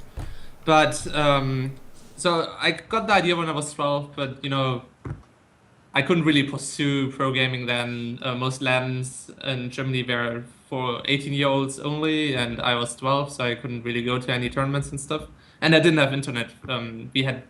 Didn't have fast internet until I was like 16 or 17, so that wasn't really an option. But basically, in 2007, I attended my first tournament in Supreme Commander together with my brother in Lisbon, and we together with some other German players won the whole tournament, which was like a multi-gaming event, and we took first place, which was really cool. I was 17 then, I guess, I don't know, and we went to Lisbon and won a tournament, and then I realized, okay, maybe I can actually really do this. But then I was still studying, and then StarCraft 2 was announced, and I got back to practicing StarCraft 1 year in preparation to become good in StarCraft 2. And then basically in StarCraft 2, I was good enough to actually compete in tournaments, and I took second place in the Team Liquid Invitational. And Victor Nazgul invited me to the team. And that was kind of the point. I got invited into the pro team, and then I knew, okay, I can really become a pro gamer. Not before. Before it was a dream that I tried to pursue, but it wasn't the realization yet. And I was still studying at that point too, when I was in Team Liquid. No, I wasn't. Actually, I stopped studying. Never mind that. But the final point was that Matt Peterson from the Little F Factory, who's sponsoring Team Liquid now as Shiny Things, basically he approached me and said, "Okay, I'm gonna give you some amount of money for you to be able to drop out of university and pursue StarCraft 2 as your full-time profession." And then it was when it all really started. When I already was getting a salary from a sponsor. It wasn't enough to really live on my own. I was living with my parents, but it was enough money for me to say, okay, I'm gonna try this. Okay, that's really insightful. Thank you for that answer. Okay, great, No man. problem. Thanks for the call, man. And may the door be with you. Nice. Nice. Okay, let's see. Who we got next? Let's see, Frankie. Okay, so Frankie wants back on here.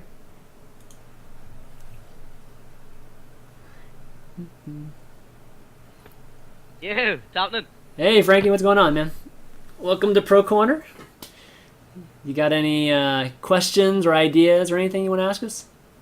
I do indeed. So when I want to practice, I have like walking home from school or something.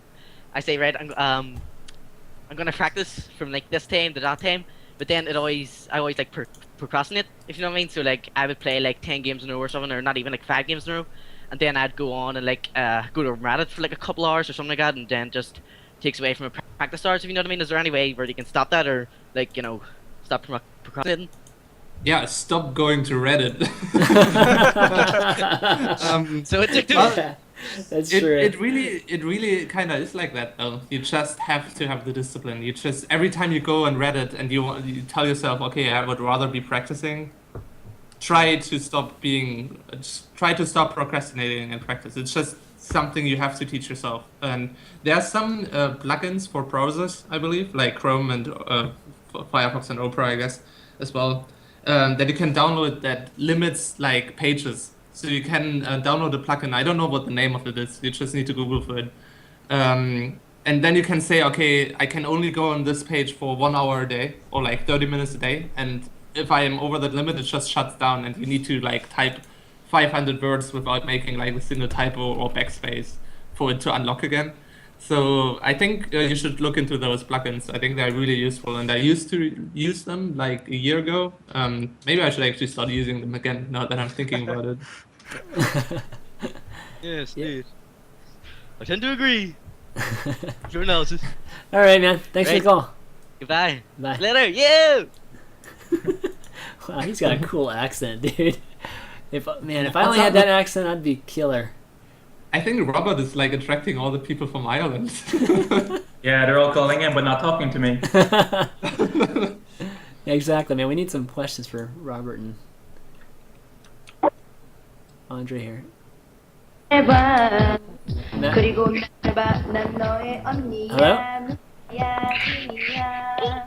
Hello? Hello? Okay. I think we might be being trolled. Yeah, exactly. All right, Jack Laney. It's like Korean music, right? Or something, Korean or Japanese or Hey. something. Hey, Jack, how's it going? Well. I have a question. So most people who are pursuing a career, their ideal sort of vision of their career is something that they enjoy and they take it and use it to support their lifestyle. Yep. And I think we see that a lot, you know, with pro gaming. It's people taking something that they enjoy and turning it into something that can support them. But I think there's also a point where when you have something that is becoming a job, you know, it's no longer like you know, somebody who I play StarCraft fairly casually, and I feel like playing it and I'll play it, and if I don't feel like playing it, I won't. But as a pro gamer, you sort of need to keep playing to keep up with the skill curve in StarCraft. So is there a point where you think that some of the enjoyment is sort of robbed by the fact that it's a career? Yeah. Oh, absolutely. Oh, Right? go ahead. I mean, Yeah. I mean, I mean, I was a pro gamer in 2010, and I was playing at times that I didn't want to be playing. Like, I would come home from 10 to 12 hours of work, be on 4 hours of sleep, and know I had to play. And then when I was playing, I knew I had to figure out builds, so I'd be in single player for like 2 hours of my practice, and that was really shitty. Like, I didn't want to do that. I wanted to be playing against people or sleeping, but I've definitely felt that. But Derry, you can go on to talk about it. Yeah, I absolutely agree as well. Sometimes it just sucks to play and you want to do something else. But I think that just makes it so much more important that you take care of the rest of your life. Because if you're only grinding StarCraft 2 12 hours a day and don't do anything, you're gonna get so sick of it. And you're gonna turn into somebody really bitter. I mean, see what happened to Idra 2 years in Korea in the boot camp. Didn't go well for him. No. And well, you just need to, be happy with your life and make sure everything around StarCraft 2 is in order. And then playing 9 hours a day isn't gonna be as bothersome because you have a balance in your life.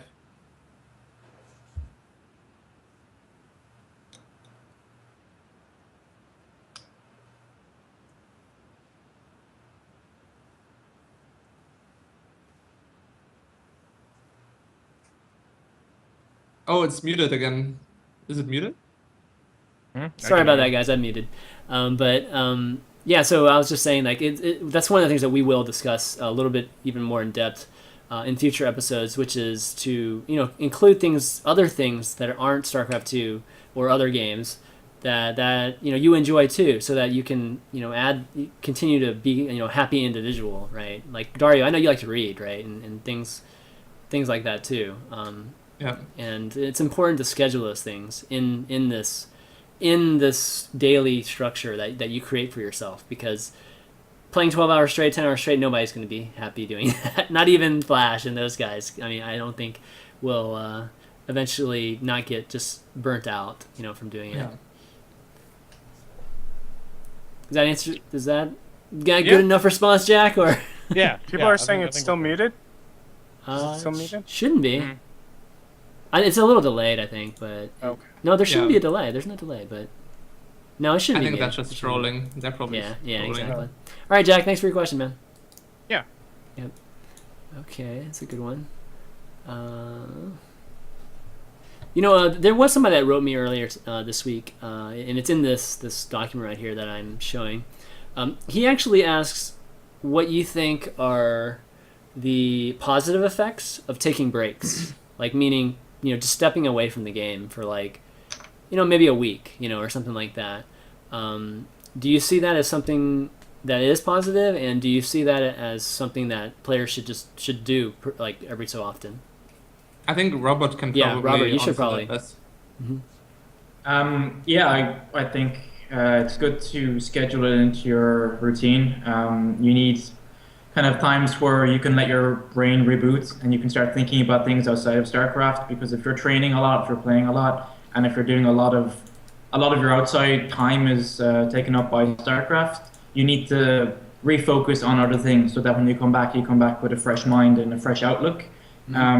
I think with like 99% of gamers, this is definitely the case, because they're going through a cycle where everything is the same, just ladder, just playing a few tournaments, back to ladder, back to tournaments. So they don't really have breaks. They have no structured breaks anyway, but they rarely have breaks in their actual month-to-month, day-to-day, week-to-week, where they actually can have time to sit back and go reflect on what they've been doing and then reassess their goals, because they generally have very, very loose goals that consist of, I want to win this tournament or whatever, or I want to get better, which is really general. It's not specific at all.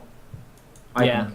Yeah, no, it's really important to get down into details when you're talking about these things, and like you said, there's just too much, like, I just want to get better, or I want to win the tournament, and there's so many different steps, to actually get to that point, and that's what we're doing here.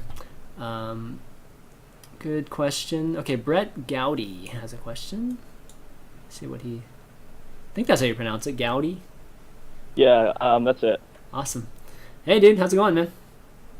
It's going well. I'm getting echo, crazy echo.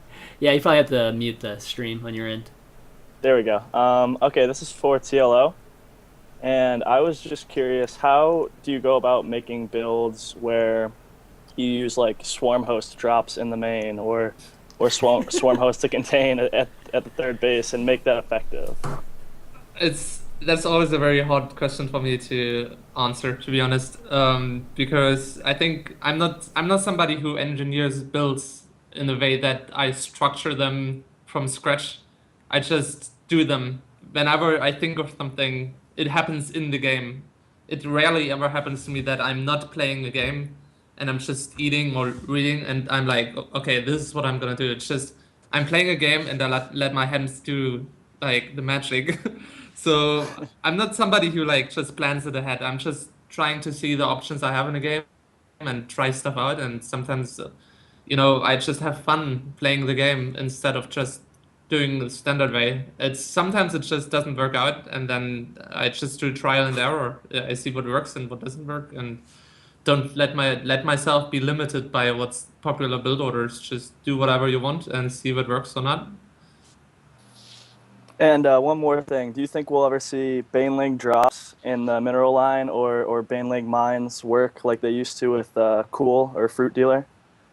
Oh yeah, absolutely. I think that stuff is absolutely underused, but I think that's not entirely on topic because you're not trying to talk about Soccer 2 build orders at the moment. But thanks for your question anyway. Have a good one. Thank you.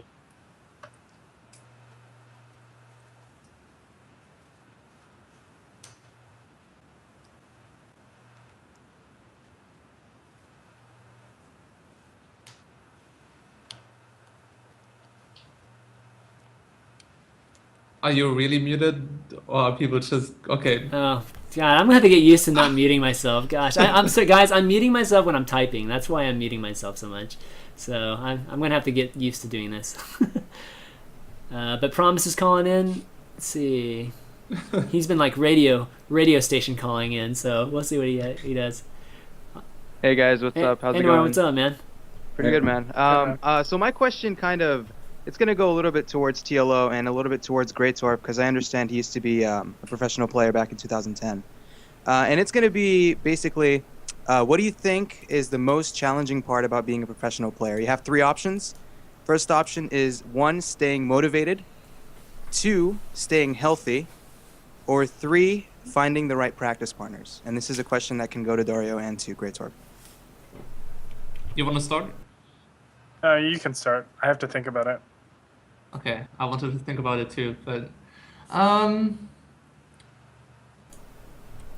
would say staying healthy is the easiest, even though it's probably the one that most people have trouble with. But I think it's not hard to stay healthy in general. It's not hard for anybody if you really try. And staying motivated for me isn't a problem. I think I do have games days in which I hate playing, and Robert knows that. I just get really depressed, but usually it doesn't last longer than a day, and then I'm good to go for like 2 more months. So I would say finding good practice partners, at least outside of Korea, is maybe the hardest thing. Okay.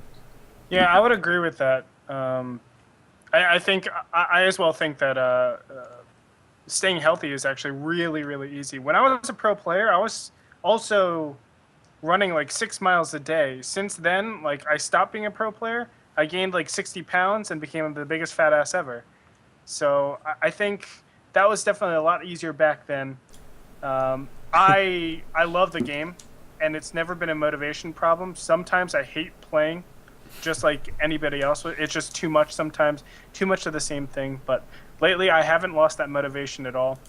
I guess the biggest thing for me was finding the right practice partners, because back when I was in Fnatic, I had TT1 who has a style that only is TT1's. Like, he's really, really, I would say, abusive. Yeah, that's probably a good word. But like, no one had his style, and I would always get so angry at him. Like, I would hate playing with him because of how abusive he was.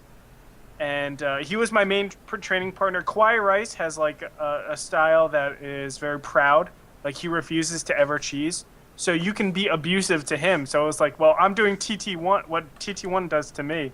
So it's really difficult to find like that balance, and also just finding everybody that does everything. And of course, there's Korean styles, American styles, European styles. So I would say, yeah, for sure, it's finding the right partners, or finding the right partners.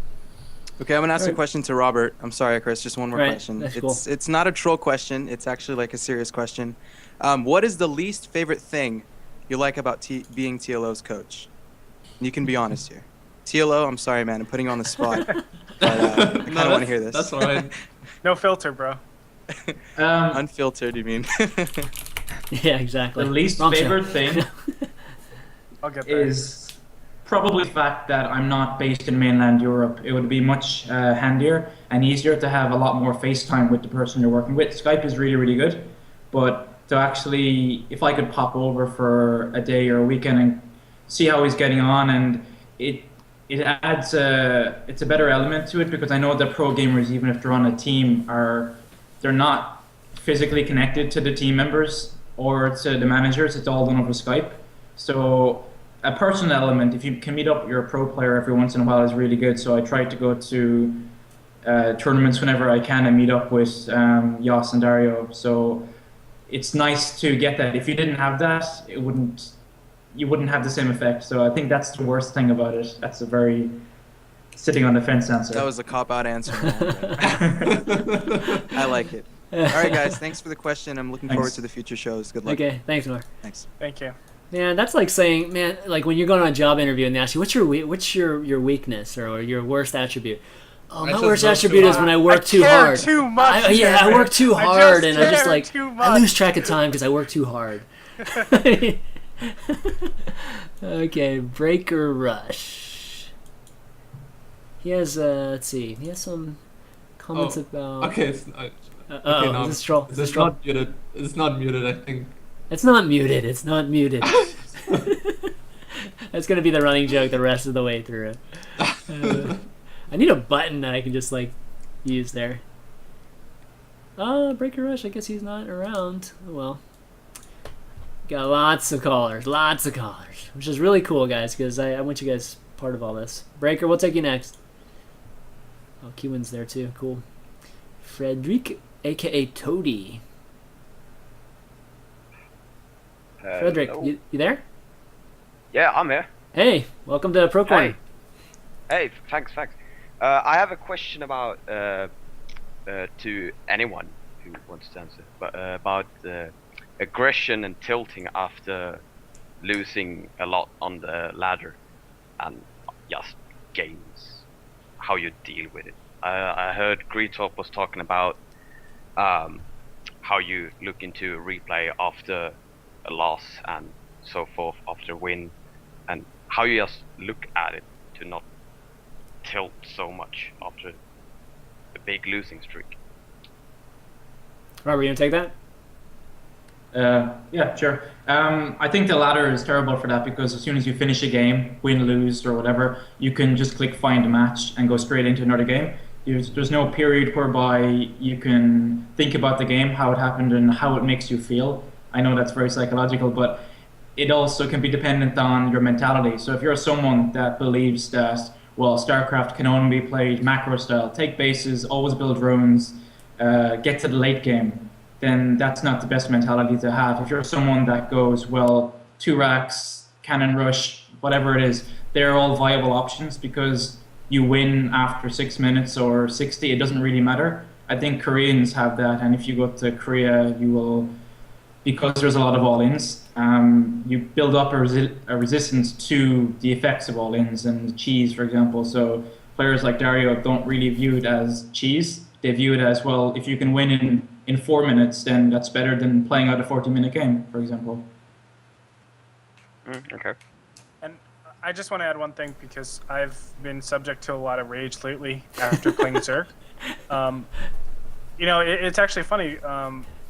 I learned that it wasn't actually my thought process in-game that was affecting me and making me tilt. It was my thought process before the game even started that was affecting me so much. And I think going into the game with a more positive mindset and realizing like what cheese is or what anything is, how you're losing and everything, and taking out the ego as much as possible is going to give you the ability to not only play better, but rage less and tilt less. Because ever since then, like, I just tilt so much less. I'm angry at myself for stupid things that I do, but I don't tilt anymore because my mindset going into it initially is a lot better than, you know, just reacting, just a visceral reaction right after the game. That's not what you want. You wanna go into it understanding what you're trying to accomplish, seeing how you're dying to, and seeing if it's where you can, I guess, benefit and get better from the games that you're playing. And it's a really tough way to look at it, but I think if you go into it more positive, you're going to rage less and you're going to tilt less. Yeah. Okay. I'd like to add one more thing as well. If you fail to not get tilted, you should definitely take a break after the game and refresh your mindset. It doesn't mean you should like leave the StarCraft 2 alone for like 2 hours. It can just be 5 minutes and you do something else. You don't keep sitting at the PC and start browsing something else or chatting with people. You physically leave the PC and, I don't know, you go on the balcony, take some fresh air, drink some water, you know, do whatever makes you comfortable, and then you can go to the next game with fresh mindset. You need to like detect when you're tilted, and when you're tilted, you just stop playing. Never play tilted. Yeah. I mean, another common thing too that I think we would probably talk a little bit more about in terms of pro players, but even anybody can probably apply this, is just come up with something that kind of resets your mind between games. You know, even if it's a win or a loss, there's just something that you do that will at least, you know, try to reset it as much as possible. Of course, we're all emotional people, so we can't totally compartmentalize that. But, you know, sometimes it's a mnemonic, sometimes it's just some routine, you know, and we'll get down to like routines and that sort of thing when we come to competitions later. But, you know, even that kind of stuff helps sometimes. You know, sometimes it's like getting up, like Dario said, just get up, walk, you know, just walk across the room once and walk back, you know, and then that sort of thing, and just try to clear your mind. That tends to help. But shit, even I've gotten like a ladder. I mean, you kind of get ladder shy after that too. Once you have one of those sessions, so that's the crappy part too. But okay, Frederick, thanks for your question. Yeah. You have one more? Thanks You have a for the follow? show, man. Okay. No. Cool. Thanks for the show. Thanks. Yep, no problem. Okay, how about let's take maybe 2 or 3 more. Let's see how long these are. Jorge Leon. See if he has a question here. Hello, you there? Yeah, I'm here. Hey, welcome to Pork Owner. Yeah, thank you. Do you have a question or an idea or anything you want to talk to us about? Well, I have like a question, like, cause the thing is, beforehand, I used to be like, I used to really watch Wings of Liberty a lot, and then I kind of got mad at Wings of Liberty towards the end, where Hard to Swarm was already in beta, and then I dropped at the StarCraft 2 because I was really mad at the pro scene, because I was a very avid viewer, sticking to like what's the current at the styles of everyone, and now I'm trying for Hard to Swarm, trying to give it a chance now, and my friends want to watch me because they really like my opinions, they like how I talk about the games, they like how I describe it, but there's no real other way for me to show them the games other than a stream.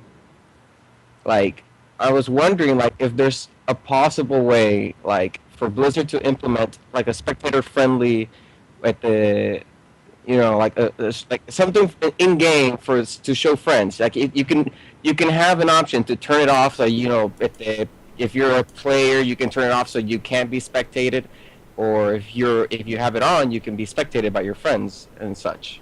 Like, if such thing is a good idea or not.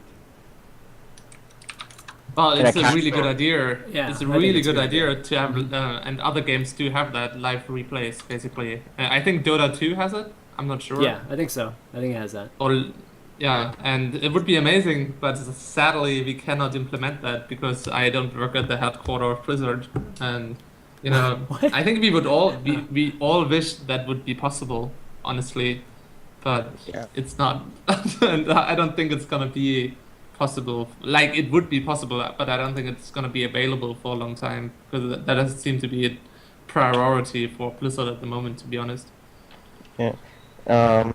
Also, I would like to ask a question. Like you were Gretorp and TLO were referring to like there's sometimes a hard time to get practice partners, right?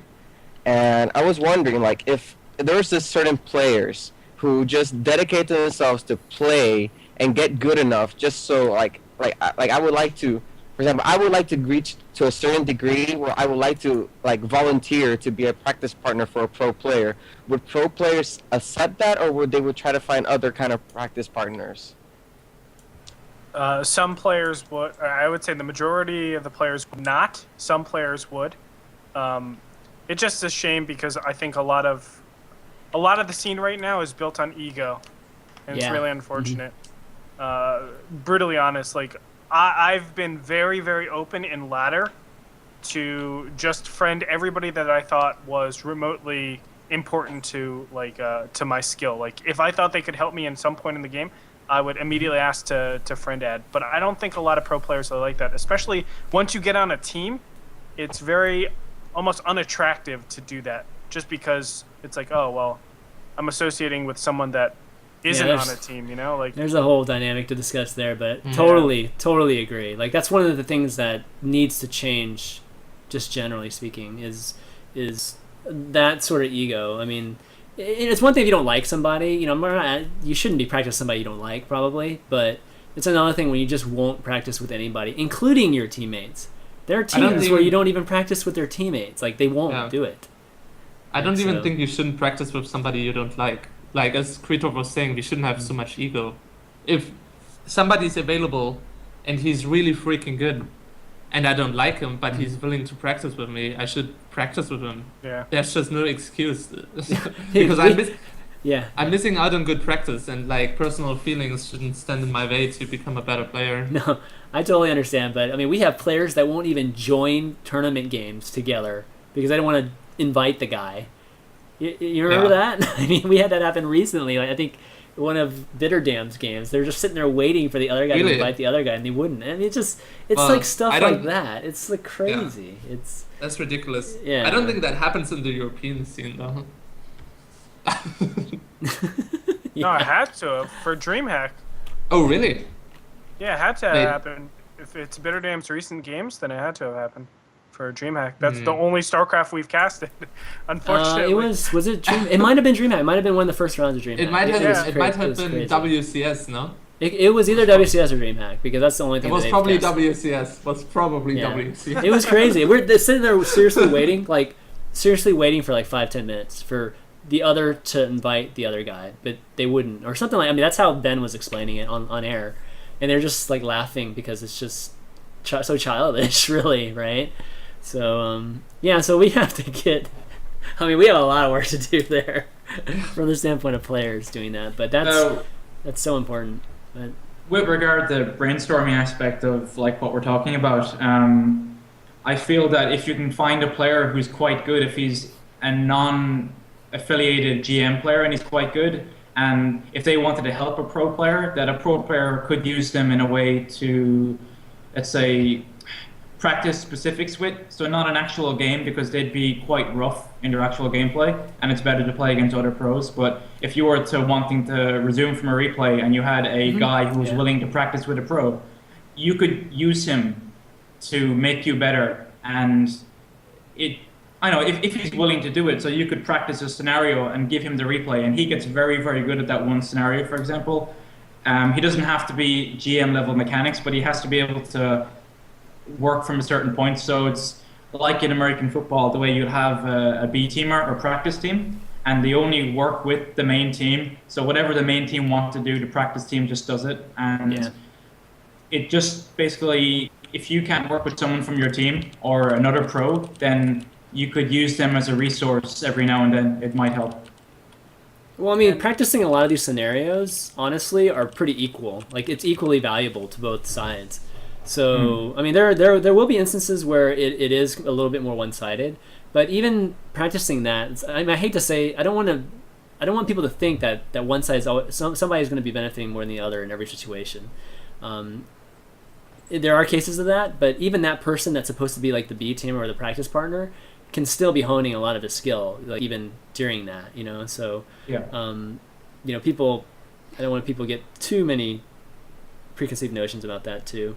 But okay, Jorge, thanks for the question. Yeah, And, thank you very much. Yeah, no problem. And I think that's gonna have to be it, guys. We kind of ran over a little bit, we're kind of at that time. So why don't we go into shout outs and thank yous? And you know, overall, I think it's been an amazing show, and I would expect no other. I mean, I would not expect any like otherwise, given that Dario is our first guest. I mean, again, Dario's might be the quintessential guest for this type of show. So you know, big thanks for having you come on here, and you know, it's been just kind of taking 2 hours of your time to come and hang out with us. But do you have any shout outs or thank yous you want to do? Yeah, sure. I mean, thanks to you, and thanks to Robert, most of all. He's really been doing so much work for me and helping me improve a lot. So if you want to follow him on Twitter, why don't you plug yourself, Robert? You guys have no idea how much he's helping me to become a better player. So give it up for him, and you know, I think together we can accomplish a lot. Take over the world, right? Well, Robert, you want to follow up with your shout-outs right now? We can get this, you know, love fest going on here. Yeah, I'd like to thank you guys for having me on the show. I'd like to thank Dario and Jos for giving me the opportunity to work with them. A lot of people could have just not done that and been happy with what they've been doing, but the two of them like to explore what they can do and expand on their potential, which is great. Hopefully you guys enjoy the show and can get a lot out of it. And if you want to follow me on ES_performance, I'm on Twitter. Okay, great. Andre? Guys, I mean, the community, the pro scene, everybody has a lot to go in terms of training. I mean, we touched on a little bit. Of course, we're just introducing this project to begin with today, so we can't really delve deep into it, but we will delve deep into it. And we're going to try to find more efficient ways to get all of our training going. Like, you know, we're going to be talking about a lot more in-depth stuff in the future episodes. So please tell your friends, tell everybody that you know about this, because we're trying to make it not just like, you know, me, Chanman, Robert, and then we get some pros on. No, we want like the community really involved with this. As I said, we want an open source replay pack that anybody, any Joe Schmo, whether it be a Gold League player or a Grandmaster top 10 WCS player, that can grab from these replays and then just do resume from replay, and they can have all these situation-based scenarios built in. We want to get it out there. We want the pro scene to develop really, really well, and we can't do that without you. So please, please tell everybody about it. Please participate as much as you can, and we thank you for tuning in. I guess that's my long, big shout out. Oh, okay. You can follow me Twitter, Facebook. Just search my name. And also, I stream nowadays, guys. You can find me twitch.tv/GretorpTV. I do coaching on there, so you guys can definitely tune into that. And a shout out to Nano, please. I'm sorry we couldn't take your call, but hopefully next time we get you. Yeah, sorry about that, guys. I mean, there were a lot of you guys in that. Last one was a little bit long. I was hoping to take maybe one more, but it was still good discussion there. For me, a big shout out to my sponsor, Razer, for just supporting the show and doing all these great giveaways. Which, by the way, guys, I will have something planned out where we have the regular giveaways again. It's just I don't know how to do it. Like, somebody has the best idea. I mean, I still have to brainstorm a little bit about the best way to do it, because the random thing just doesn't feel, I don't know, it doesn't feel quite good enough or unique enough in my eyes. So I'll figure out something about that. But kind of continuing along the lines of what Andre said, this project today kind of feels like maybe a single episode of some other show, and then we were just covering it. But no, this is just the beginning, guys. Like, this was meant to be more kind of more of a introduction to all of this, and we're gonna go delve deep into a lot of these issues and a lot of ideas and concepts we haven't even talked about yet. So be ready for that each and every week. We're going to try to do it every week. Can't guarantee that sometimes given schedule sometimes, but we're going to try our best to do it every week. And hopefully we'll have guests like Dario TLO, who again appreciate you coming on, Dario. The three of us will have people like that. Not only players. I want to have just the really minds, I guess you could say, in our community that think about these type of things, have talked about these type of things, whether it's just kind of here and there. I want to bring them on, and I want them to talk about it too. And I want you guys, and we did kind of more of a Q&A today when you called in. I'd love it if you guys had ideas, because I know you guys are on TL all the time starting threads, and they always have ideas how to, you always have your own ideas on how the players can improve, and I want to hear them like on this show too. So be sure to have some ideas too, because again, like this document that I have here that I'm showing you right now is this is meant for you guys. And again, I'm going to be building up this document. This document is public to everybody, and hopefully it'll be some kind of resource for folks.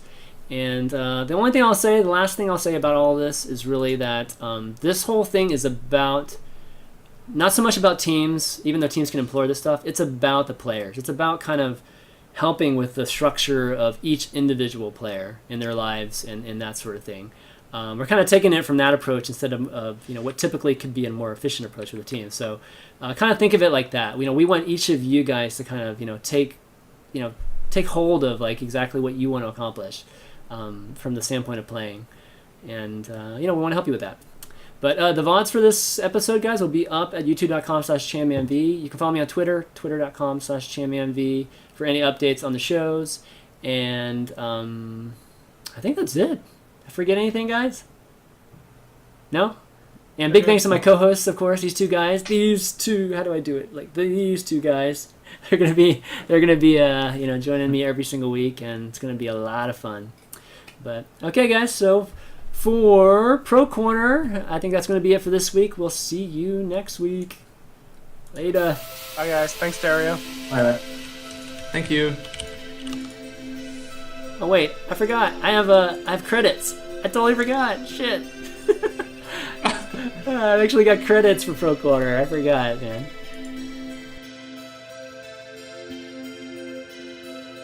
Nice.